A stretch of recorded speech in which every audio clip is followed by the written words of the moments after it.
Hi everyone. Uh, Good evening. Today we are going to deal with the topic interpretation of charts and diagrams. So first of all, I would like to introduce what chart and diagrams mean. Chart and diagrams include pie chart, bar graph, line graph, flow chart, tree diagram, band diagram, table graph, etc. All right. So interpretation of chart and diagram here means to make the comparison and contrast of the information given on the graphs or figures like pie chart, bar graph, what information is given, what information is noticeable, crucial there, what does it talk about, to have your say, to have your opinion, and to analyze it. Okay, that is interpretation of chart, diagrams, chart and diagrams. All right. So to interpret chart and diagrams, you see what sort of figures, how do they look like in reality? This is a pie chart. You know it very well, right? By the figure also you can make a guess. This is a pie chart. And in the second example, you see there is bar graph. So how can we interpret it? While interpreting, you have to introduce the topic first, and then there comes other procedures.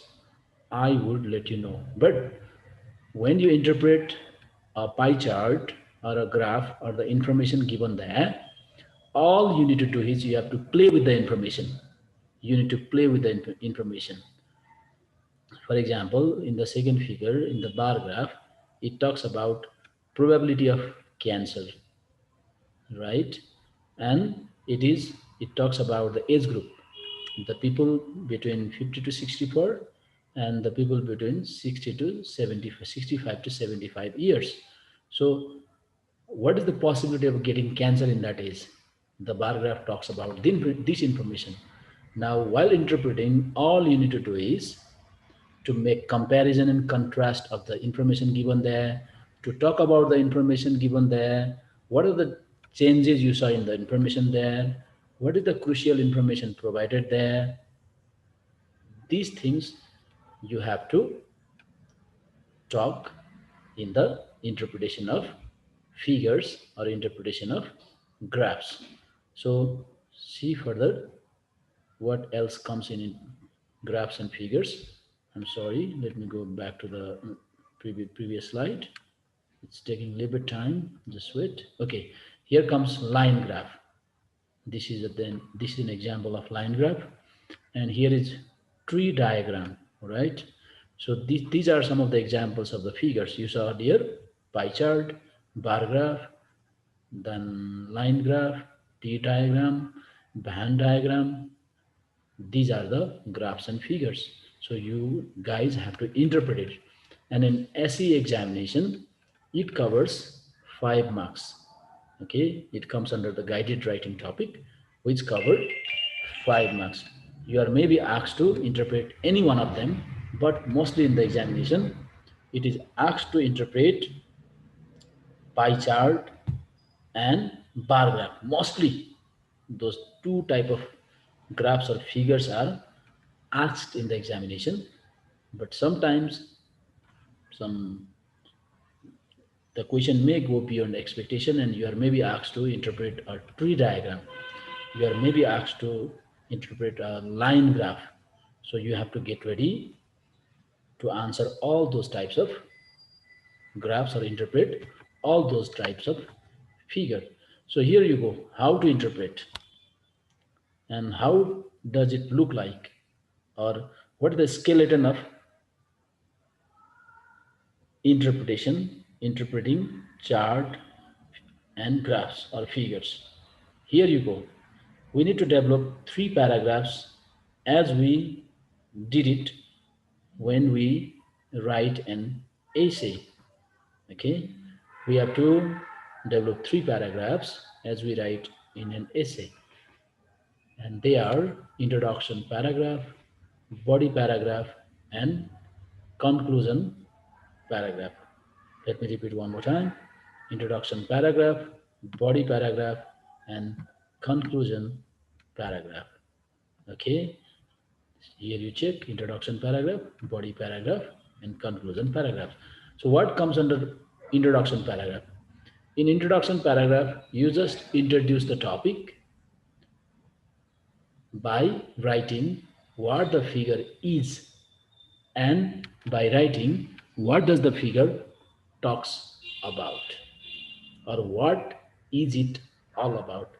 These only two things you need to do in introduction paragraph.